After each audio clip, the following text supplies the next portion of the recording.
Jadi, Mas Inten jenenge Mas Boni. Mas Boni. Oke, gimana kamu? 085 Oh 0852 28 28 543 543 767. 767. Sekolah mau. Siap.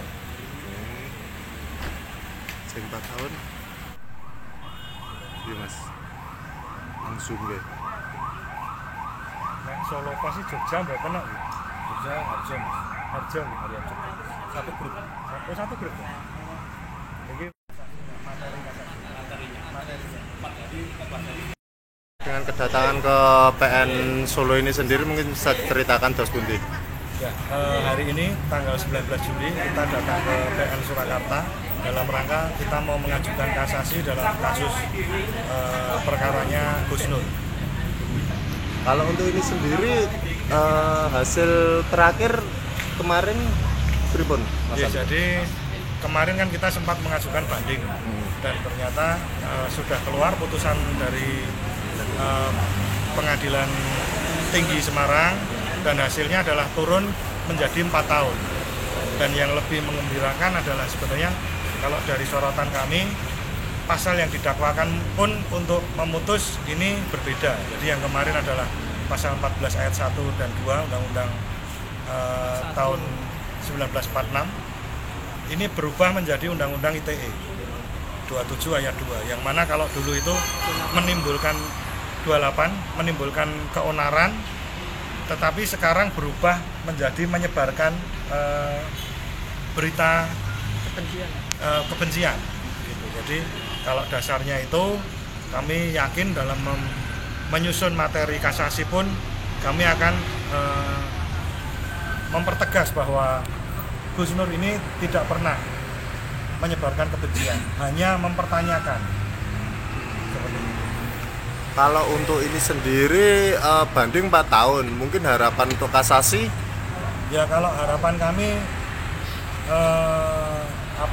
sebagai kuasa hukum beliau yang meyakini bahwa beliau itu dalam perkara ini tidak bersalah, ya pastinya kami menginginkan hasil dari kasasi itu adalah bebas dan nama beliau dibersihkan. Tetapi apapun kami yakin bahwa majelis hakim dalam tingkat Mahkamah Agung pasti mempunyai integritas yang baik, mempunyai moral yang tinggi dan lain sebagainya. Kami yakin beliau pasti akan memberikan putusan yang seadil-adilnya.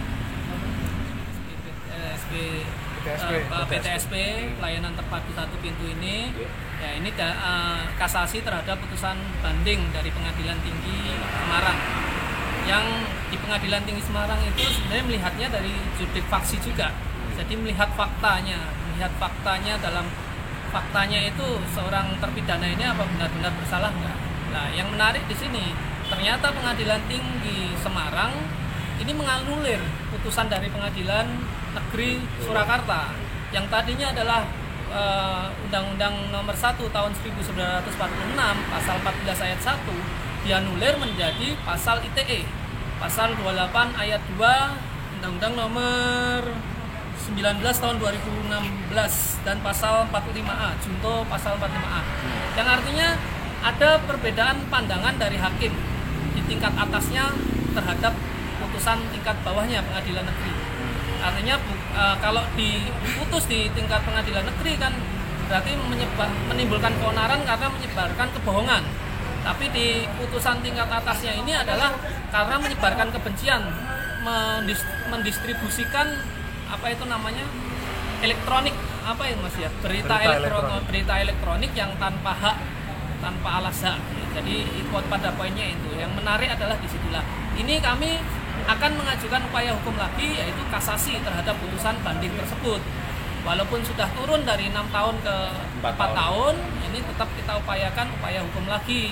Upaya hukum adalah kasasi. Nah, yang menarik lagi di kasasi ini adalah bukan melihat fakta lagi Mas, tapi melihatnya adalah penerapan undang-undangnya. Apakah undang-undang ITE ini pantas nggak diterapkan dengan perbuatannya Gus Nur? Ya mudah-mudahan dengan upaya hukum kasasi ini yang dilihat adalah judek yurisnya atau undang-undangnya atau penerapannya. Mudah-mudahan harapan kami Gus Nur bisa dinyatakan setidak-tidaknya lepas ya Mas ya. Ya.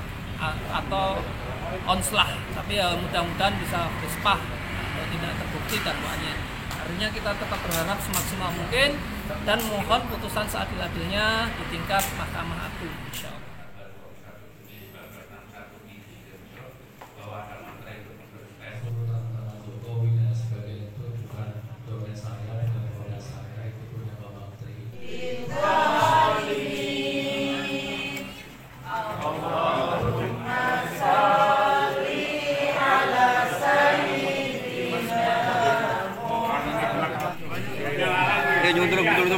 Dulu nggih.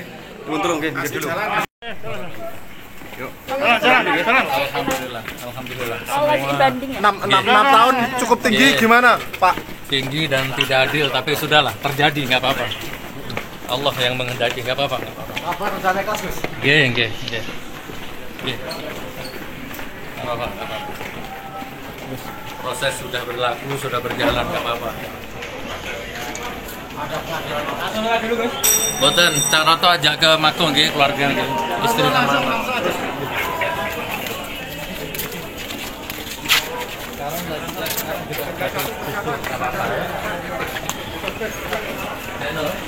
Langsung ke Mako nggih.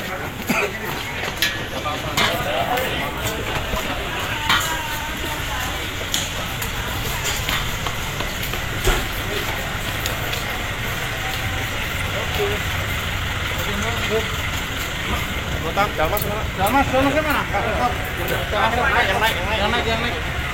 Yang naik.